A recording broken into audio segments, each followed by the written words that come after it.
فأعوذ بالله السميع العليم من الشيطان الرجيم من همزه ونفخه ونفثه بسم الله الرحمن الرحيم ألف لام ميم أحسب الناس أن يتركوا أن يقولوا آمنا وهم لا يفتنون ولقد فتنا الذين من قبلهم فليعلمن الله الذين صدقوا وليعلمن الكاذبين سبحانك لا علم لنا إلا ما علمتنا إنك أنت العليم الحكيم رب اشرح لي صدري ويسر لي أمري واحلل عقدة من لساني يفقه قولي واحلل عقدة من لساني يفقه قولي. عزیز ساتھیو، پیاری بہنوں، السلام علیکم ورحمۃ اللہ وبرکاتہ. اس دنیا میں ایک انسان عموماً اور ایک مسلمان خصوصاً اس کی زندگی سراپا امتحان ہے. بلکہ اگر دیکھا جائے تو انسان کی پیدائش کا مقصد ہی امتحان لینا ہے. اللہ تبارک و تعالی ارشاد فرماتا ہے الذی خلق الموت والحیات لیبلوکم ایکم احسن عملا. وہ اللہ تبارک و تعالی جس نے موت اور زندگی پیدا کی، یعنی تمہیں اس دنیا میں بھیجا، لیبلوکم ایکم احسن عملا، تاکہ تمہیں آزمائے کہ تم میں سے کون شخص نیک عمل کرتا ہے. اس دنیا میں اللہ تبارک و تعالی نے ہمیں جو قسم قسم کی گوناگوں جو نعمتیں عطا فرمائی ہیں، ہمیں جو متعدد قسم کے نعمتوں سے نوازا ہے، وہ نعمتیں بھی ہمارے لیے محض آزمائش ہیں. اللہ تبارک و تعالی سورہ کہف میں ارشاد فرماتا ہے انا جعلنا ما علی الارض زینۃ لها لنبلوہم ایہم احسن عملا. جو کچھ زمین پر موجود ہے اسے ہم نے اس کی زمین کے لیے بطور زینت کے بنایا ہے. کیوں؟ تاکہ ہم آزمائیں کہ ان میں سے روئے زمین پر رہنے والوں میں سے کون ہے جو اچھے عمل کرتا ہے. ایک مومن کی زندگی ساتھیوں اول تا آخر مکمل امتحان ہے، لیکن بدقسمتی یہ ہے کہ ہم میں سے بہت سے لوگ اس امتحان میں کامیاب نہیں ہوتے. حتیٰ کہ بہت سے لوگ کو تو یہ تصور بھی نہیں رہتا کہ ہم کسی امتحان سے گزر رہے ہیں، بلکہ ہمارا حال بعین ہی وہی ہے جس کا ذکر حضرت سلمان فارسی رضی اللہ تعالیٰ عنہ نے کیا ہے. چنانچہ ایک تابعی عبد الرحمن ابن سعید رحمہ اللہ ہیں، الامام بخاری رحمہ اللہ اپنی کتاب الادب المفرد میں اسے نقل کرتے ہیں. تو حضرت عبد الرحمن ابن سعید بیان کرتے ہیں کہ میں حضرت سلمان فارسی رضی اللہ تعالیٰ عنہ کے ساتھ بنو کندہ کے ایک شخص کی عیادت کے لیے گیا. جب حضرت سلمان فارسی مریض کے پاس پہنچے تو پہلے اسے خوشخبری دی، اور خوشخبری دیتے ہوئے فرمایا کہ مومن بندہ جب بیمار ہوتا ہے تو یہ بیماری اس کے لیے گناہوں کا کفارہ اور عبرت کا سبب بنتی ہے. گناہوں کا کفارہ یعنی اب تک جو کچھ کر چکا ہے وہ ان گناہوں کا کفارہ بن جاتی ہے، اور اس کے لیے عبرت یہ ہے کہ اسے سبق حاصل کرنا چاہیے کہ اب مستقبل میں وہ اپنے گناہوں اور اس سے پرہیز کرے. اور اگر فاجر بیمار ہوتا ہے، یہ حضرت سلمان فارسی کی اس تعبیر کے اوپر غور کریں کہ اگر فاسق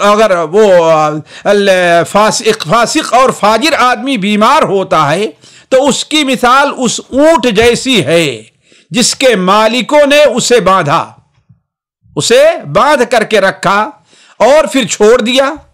اب اسے معلوم نہیں ہے اس اونٹ کو کہ آخر اسے کیوں باندھا گیا اور کیوں کھولا گیا، اسے کھولا کیوں گیا ہے. تو ایسے ہی فاسق اور فاجر انسان جب بیمار ہوتا ہے تو اسے یہ احساس نہیں ہوتا کہ آخر وہ بیمار کیوں پڑا ہے اور اسے بیماری سے شفا کیوں ملی ہے، بیماری میں کیا حکمت ہے اور شفا میں کیا حکمت ہے. تو ساتھیوں، ہمیں اس پر توجہ دینی چاہیے کہ ایک مومن کی زندگی سراپا امتحان ہے.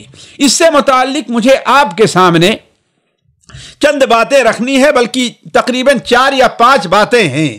دیکھیے وقت کہاں تک ساتھ دیتا ہے کہ میں ان باتوں کو آپ کے سامنے کہاں تک رکھ پاتا ہوں۔ پہلی چیز تو یہ ہے کہ ابتلا اور آزمائش ایک حتمی فیصلہ اللہ تبارک و تعالیٰ کا ہے۔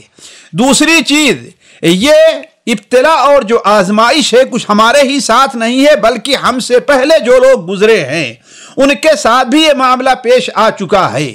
تیسری چیز جو مجھے آپ کے سامنے رکھی رہی ہے کہ آخر اس ابتلا اور آزمائش جو دنیا سراسر ہمارے لیے ایک آزمائش ہے، ایک امتحان ہے، اس میں اللہ تبارک و تعالیٰ کی کیا حکمتیں ہیں اور مومن کے لیے اس میں کیا سبق اور کیا فائدہ ہے۔ اور چوتھی یا پانچویں چیز جو مجھے آپ کے سامنے رکھنی ہے، جو بڑی اہم ہے، اس پر توجہ دینی چاہیے کہ آخر ہمیں اس دنیا کے اندر آزمائش لاحق ہوتی ہے تو اس کے مجال کہاں ہے، کہاں کہاں ہمیں آزمائش ملتی ہے۔ اس لیے کہ بہت سی جگہوں کو، بہت سی باتوں کو لوگ یہ سمجھتے نہیں کہ یہ بھی ہمارے اوپر آزمائش ہے۔ مثال کے طور پر ایک شخص ہے، اللہ تعالیٰ نے اسے بیماری نہیں دی، وہ بڑا صحت مند ہے، بڑا ہی تندرست ہے، بڑا ہی طاقتور ہے، لیکن کیا کبھی وہ یہ سمجھتا ہے کہ یہ طاقت جو ہمیں ملی ہے اللہ تعالیٰ کی طرف سے آزمائش ہے؟ ایک بہت اچھا شاعر ہے، اپنے شعر سے ساری دنیا کو لبھا لیتا ہے، مشاعرے میں جب جاتا ہے تو لوگوں پر چھا جاتا ہے، اس مشاعرے میں اس کا لوگ انتظار کرتے رہتے ہیں، لیکن کیا وہ کبھی یہ سمجھتا ہے کہ یہ ہنر جو ہمیں اللہ تعالیٰ نے دیا ہے کیا یہ بھی میرے لیے آزمائش ہے کہ نہیں ہے؟ تو کہنے کا مطلب یہ ہے کہ جو مجھے چوتھی یا پانچویں چیز رکھنی ہے آپ کے سامنے، شاید چوتھی چیز ہے، وہ یہ ہے کہ آزمائش کے مجال کیا ہیں اور آخر میں آزمائش کے وقت ہمیں اور آپ کو کیا کرنا چاہیے۔ یہ چند باتیں ہیں۔ اب اگر میں تمام باتیں آپ کے سامنے نہ بھی رکھ سکا تو ایک سمجھدار آدمی، خصوصاً وہ ہمارے بھائی جو دعوت کے میدان میں کام کرتے ہیں، ہماری وہ بہنیں جو دعوت سے منسلک ہیں، وہ اس موضوع کو اچھی طریقے سے سمجھ سکتی ہیں، لوگوں کو سمجھا سکتی ہیں۔ دیکھیے پہلی چیز تو یہ ہے کہ ہمیں اس بات پر ایمان رکھنا چاہیے، یقین رکھنا چاہیے کہ جو بھی آزمائش بندے کے اوپر آتی ہے، جس شکل میں بھی آتی ہے، وہ اللہ تبارک و تعالی کا ہمارے ساتھ ایک حتمی فیصلہ ہے کہ ایسا ہمارے لیے ہونا ہی ہے، یعنی ہمیں آزمائش میں مبتلا ہونا ہی ہے۔ چنانچہ اللہ تبارک و تعالی سورہ بقرہ کے اندر ارشاد فرماتا ہے، اس آیت پر توجہ دیں جو آیت عام طور پر ائمہ منبر و محراب سے پڑھا کرتے ہیں اور ہم آپ سنتے ہیں، شاید ہی کوئی امام ہو جو امامت کرتا ہے اور اپنی نمازوں میں، خصوصاً عشاء کی نماز میں، ان آیتوں کو تلاوت نہ کرتا ہو۔ اللہ تعالیٰ فرماتا ہے وَلَنَبْلُوَنَّكُمْ بِشَيْءٍ مِّنَ الْخَوْفِ وَالْجُوعِ وَنَقْصٍ مِّنَ الْأَمْوَالِ وَالْأَنفُسِ وَالثَّمَرَاتِ وَبَشِّرِ الصَّابِرِينَ الَّذِينَ إِذَا أَصَابَتْهُمْ مُصِيبَةٌ قَالُوا إِنَّا لِلَّهِ وَإِنَّا إِلَيْهِ رَاجِعُونَ۔ اللہ تعالیٰ فرماتا ہے وَلَنَبْلُوَنَّكُمْ، اور قسم ہے، اس اللہ تبارک و تعالی کی تعبیر کے اوپر غور کریں، اگر ہم آپ اس کو سمجھ سکیں تو، ورنہ اللہ تعالیٰ کے کلام کی بلاغت کو سمجھنا بڑا مشکل ہوا کرتا ہے۔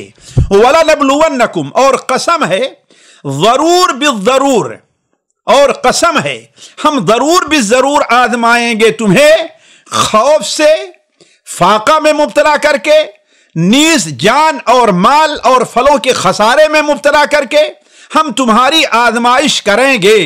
اور اے نبی، جو شخص ان آزمائشوں میں کامیاب ہو جائے اسے خوشخبری آپ سنا دیجئے کہ وہ لوگ جب ہمارے نیک بندوں کو کوئی بھی مصیبت آتی ہے تو ان کے زبان سے یہ فوراً نکلتا ہے انا للہ و انا الیہ راجعون۔ اس آیت میں اولاً اللہ تبارک و تعالی نے قسم تاکید کے لیے، یعنی اس کو ضروری بتانے کے لیے 3 الفاظ استعمال فرمائے ہیں۔ ایک توبہ جو قسم کے لیے ہے، گویا اللہ تعالیٰ قسم کھا کر کے بیان کر رہا ہے، اللہ تعالیٰ کا حکم ہمارے لیے تاکیدی ہے، اللہ تعالیٰ کا فرمان ہمارے لیے تاکیدی ہے، لیکن اگر اسی پر اللہ تعالیٰ قسم کھائے تو وہ کس قدر تاکیدی ہو سکتا ہے؟ تو اللہ تعالیٰ قسم کھا رہا ہے، ایک چیز۔ دوسری چیز وَلَا، لام، اہل علم زیادہ لام تاکید کے لیے ہے، اور آخر میں لُوَبْنَا، یعنی نون تاکید کے لیے ہے۔ گویا اللہ تعالیٰ نے تین تاکید کے صیغے یہاں پر استعمال کیے. کس بات کے اوپر؟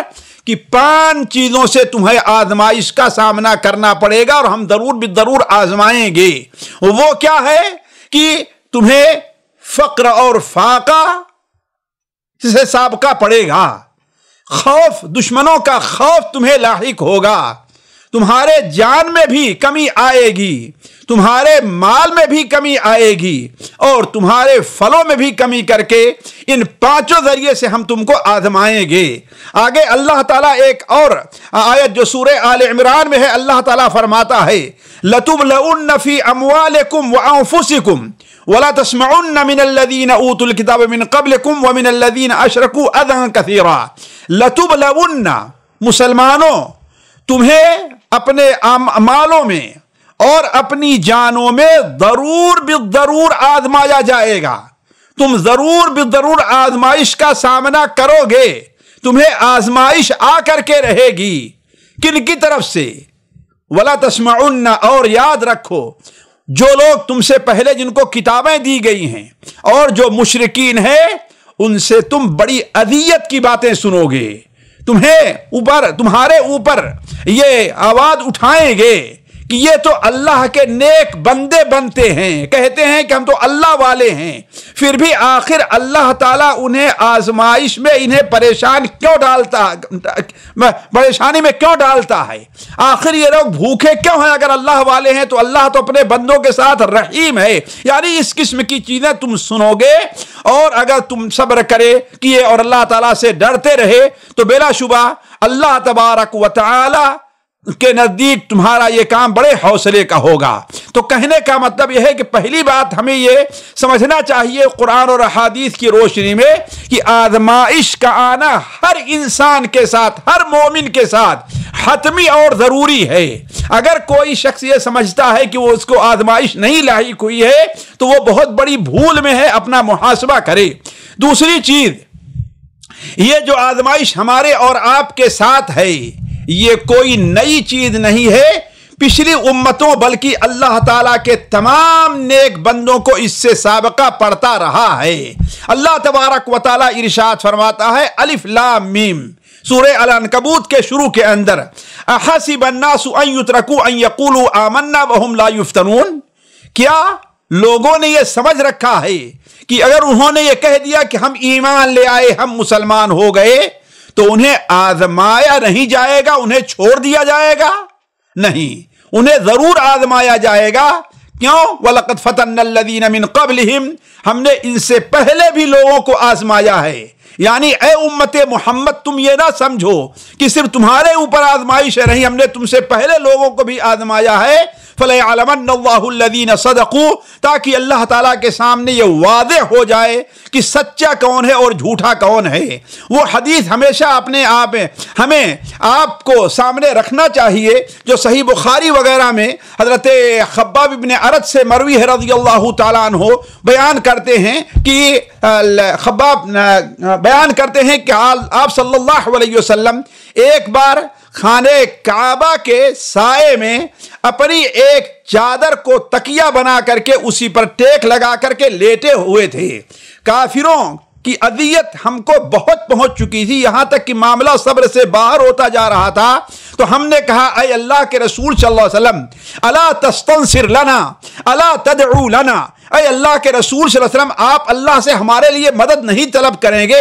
اے اللہ تعالی رسول آپ ہمارے لیے دعا نہیں کریں گے؟ آپ صلی اللہ علیہ وسلم راوی بیان کرتے ہیں کہ غصے میں آ گئے، آپ کا چہرہ سرخ ہو گیا اور کہا کہ تم ابھی اتنی ہی آزمائش سے پریشان ہو گئے، ابھی ہی تم نے ڈھال تلوار رکھ دی، ابھی تمہارے صبر کا پیمانہ لبریز ہو گیا. تم سے پہلے تو بعض ایسے لوگ گزرے ہیں کہ انہیں زمین کے اندر آدھا گاڑ دیا جاتا تھا تاکہ بھاگ نہ سکے، تاکہ ادھر ادھر حرکت نہ کر سکے، اور پھر اس کے سر کے اوپر آرا رکھ کر کے اسے 2 حصوں میں تقسیم کر دیا جاتا تھا. تم سے پہلے ایسے لوگ بھی گزرے ہیں کہ انہیں زمین میں گاڑ دیا جاتا تھا اور پھر ان کے جسم پر سے لوہے کی کنگھی سے ان کے جسم کے گوشت اور پوست کو ہڈیوں سے الگ کر دیا جاتا تھا. لیکن یہ